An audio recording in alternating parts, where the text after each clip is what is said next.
Magandang araw sa inyo mga katek. So since may panibago kaming project na above the ground swimming pool, kinuhanan ko na siya ng video para ma-share ulit sa inyo. So yan marking natin na puti, kung nakikita nyo yan, na pa-oval siya. Ganyan ang size ng pool na to na ginagawa natin ngayon. Ganyan kalaki. So malaki to. Ang size nito ay 4.5 yung width niya at ang length niya ay 9 meters.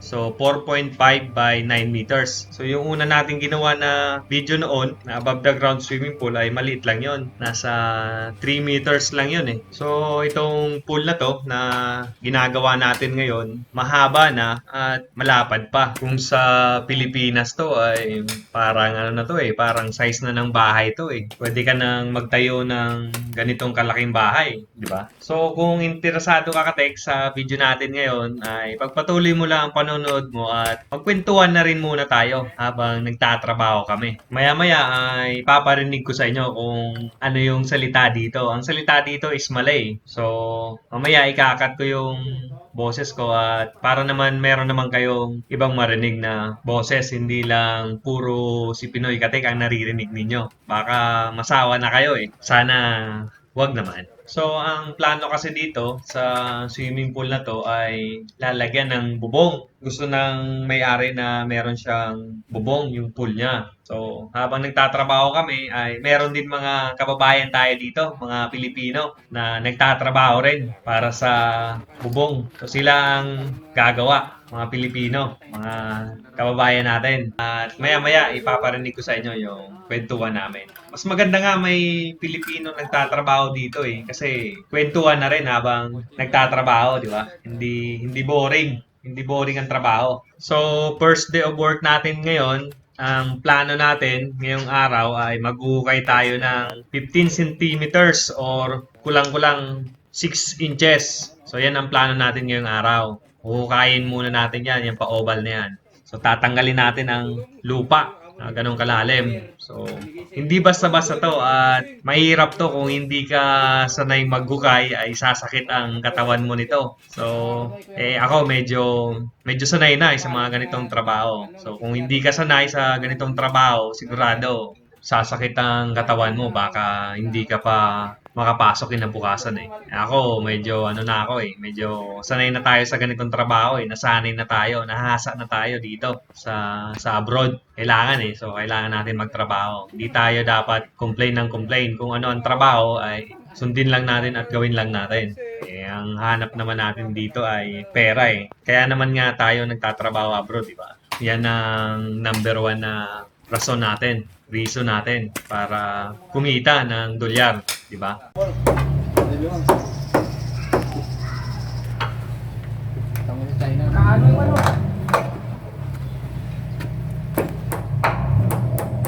Ano? Ang hirap kumita ng pera, di ba?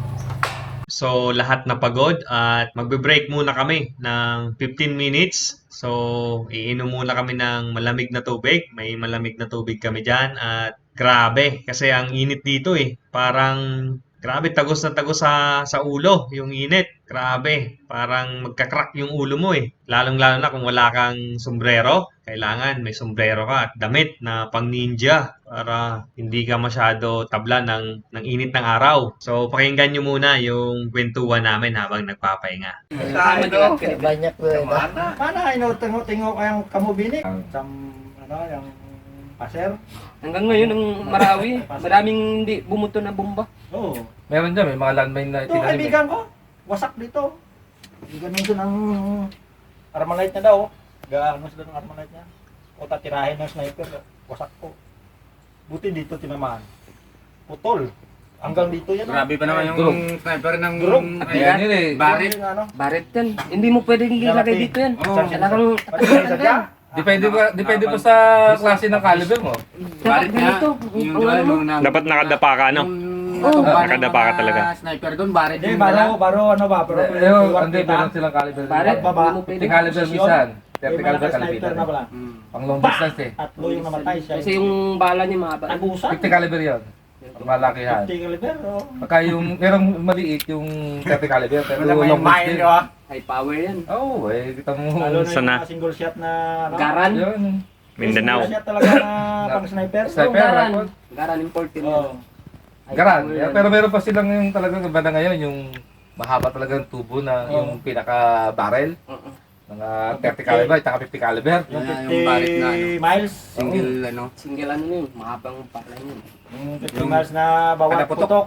Pasok. Oo. Eh, may bagong ngayon, pre. Napanood ko sa yung Automatic na. US May- weapon. May... Pero hindi pa kayo automatic, Kasi- pero pwede. Single shot. Pinakita kayo, nakatayo eh. Tung, tung, May tung, tung. magasin. Pero yung, Dapat- ano, yung habang pinapuputok, umaatras ka. Oo. Kasi 50 caliber eh.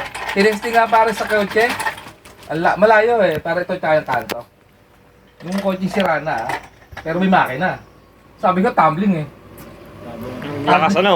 Tumbling ang Grabe kotse. lakas. Gamit sa pelikula ano to. Yung ano yun, yung kulay pula, yung dulo. Ano? Sinasabog din yun eh. Hmm. Double action. Oo. Dalawang Bago sniper. tinesting nila yung isa, yung Pakandahan ng barel. kulay green. Yung isa turista. Dito patahan mo ng Dinala sa makina pre, layo pa rin. Huling baril na to, single. True and true eh. Pag Binuksan nga yung makina pre, lusot eh.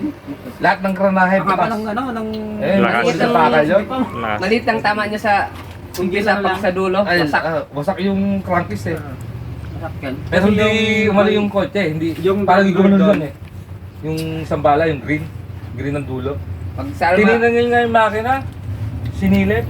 yung Almalite naman, Lusot. buti pa ako magtago sa ano ng Yung drug lord doon, ano sa kawayan. Buti pa ako magtago diyan. Kasi Oh, yung ano ng malapit. kawayan hindi siya ganun nung siya. Oo, tsaka may tubig isa dyan eh. Oo. Pero yung pinaka-grabe ginagamit nila sa sniper talaga ngayon, yung mga single shot na ano. Oo. Yan. Kahit magtago ka sa puno ng niyog. Hindi pinadala si PJ sa Mindanao, ano? Oo. Hindi na kalaban yun eh. Disipin. Ayos din ito. Martin. Kung paano namin sa bahay nga. Grabe ang... Grabe na 45 na na. Di nang ano nang ano ba. Nagpapalit ng magasin ba. Barilan sila ni ano. Meron pa silang bala pre, yung Hanggang kulay ngayon, buhay pa rin gray. yata eh. Oo. Mga siguro kaputok. Tingga, kulay gray. May pinturang kulay gray. Ibig sabihin mas matindi si, ano, si Coco Martin, si Cardo. Adobo Kay PJ. Oo. Yung tangke, 45 na nga, mga 40 putok. yung dingding, di ba? Ang dami, walang kasakasa. Hindi siya lumusog, lumubog lang. Media yun ba? Saan yung lulusog? Yung dilubog, di ba? Kalaban niya. Walang change magazine. Tingnan mo yung lumubog na Yung yun. sa plaza sila. Yun ang papatay sa'yo. Kasi yung Puro talaga pinaka-dingding putukan, dito, ah. Puta na walang balik-balik mo kasi. Gumanon? Hindi lang yun. Doon sa yung tatas sa inyo. 40 plus na putok, walang palit magazine. Hindi tumaas. Matindi, ano? Buti ka mo sa... Baka banana type yung magasin nun. Pero si PJ na talaga, ano talaga yun. Ano yun, yung Mabilis, ano? parang regular lang ba? May pinatay lang yun. Yung- Si... Regular na bala, parang natakbasan siya. Huwag lang double cut. Pero ano, Oh? napalagbag yun eh. Saka Mabilis na lang sa baril doon. may single ano, may single bullet na may lason. Tapos yung Oo. lagay ng bala, mabilis talaga yun. Meron. Ay, bago 38 o 45? Kung hollow point siya. Kahit ano siguro, no? Hindi yung Kahit anong baril. Yung flat lang. 357. Hmm. Meron. Kasi Doon, may banyak pa ito hilig na. siya dyan sa 357. 357. Parang, tama ba niya lang. Ako tingin ko ito YouTube ha. Tapos, 357. 45 Yung malaki ang dulo, no? YouTube, okay? Oo, yung mahaba. Ano yun? Kulang Sa- yari ano ito yun? ha. Malakas yun sa Ano din, gulong-gulong. Eh, hindi. Kung ang gagamitin sa Ano iyo, yun? ano? Hindi parehas lang naman yun, yung ano, 357. Iba eh. Lakas yung tibet 7 niya. Iba yung bala nun. Iba 357, pero meron pa mas malakas Ano dyan. yun doon ha? Kanyaran ko Haba yan. Oo, mas maano yan eh, malakas. Hindi ka marunong nun, paluin ka nun sa mukha. Eh, paano Anim kung lang ang laman. Di ba 357? Anim. Nahanggang, Magnum. Palagay mo yan yung Toblerone, yung triangle na. Meron ganun eh, 357. Meron pa mas malakas doon yung kung tawagin na most powerful handgun in the world. Barret. Hindi, ang tawag na doon, Magnum 44. Magnum 44. Kapulis ha. Kasi yun, 3.57, 357. Yung 4.4 yun. mas malaki ang ano. Mahaba ang bala niya. Mahaba siya, pero pataba. Oo, nakita ko rin sa'yo, ano? Parang 45 lang lang niya. Pero mahaba. Makalaki yun eh. Pero meron 45 na ganun, yung 70 Pinaputok yun, pinapatong sa... Kung ba nakita, yung nung araw ng pelikula, yung chips, yung California Highway Patrol, yung mga patrol car ng US, yung mga highway patrol, ang baril mga yan, sidearm sila 45. Pero long barrel, 7 inches. Kapag tinamaan nila yung gulong ng OJ, talagang bumabagdag. Dublak sila ng bala yun. Kasi yung bala ng... Kasi yung ano ng 45. Ang 357 naman, Anin. medyo mataba lang ng konti sa 45 eh. Tapos yung ano niya, may mga design yung dulo. Yung ano, Glock. Ang 1911 na Glock. Glock. At wala na nga kaming natapos na trabaho simula kanina. Masyadong tinamad na at tuloy-tuloy na sa kwentuhan. Kulang na lang ay bote para magtagay na. So, ito, pang apat na namin na araw to. So, nakabit na namin yung mga poste. So, naka-concrete na rin kami dyan. Na-concrete na namin yung poste. Nakabaon yan sa lupa. At meron na rin buhangin sa loob. Siyempre, kailangan ipatag yan. At idiin yung buhangin.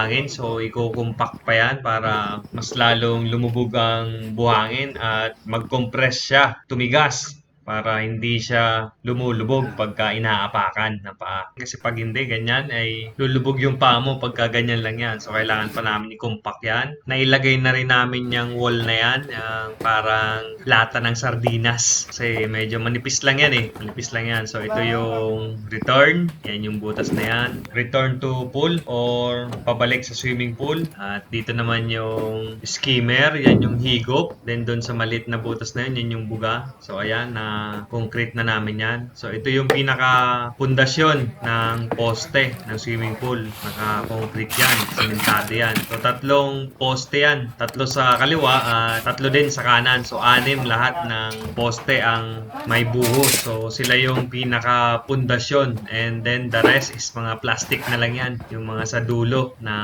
pa-oval. Mga plastic na lang yan. So, hanggang dito na lang tong video natin, mga katek. I-update ko na lang kayo sa susunod natin na video kung ano na yung natapos natin dito sa trabaho na to. So, magpapaalam na ako at maraming salamat sa oras na binigay nyo, ginugol nyo sa video natin ngayon. So, marami pa tong trabaho at maglalagay pa tayo ng liner, tubig, skimmer basket, return at ilaw. Then, piping papunta sa pump and then filter. So, marami pa. So, sana wag kayong magsawa sa video natin at maraming salamat ulit. Hanggang sa muli.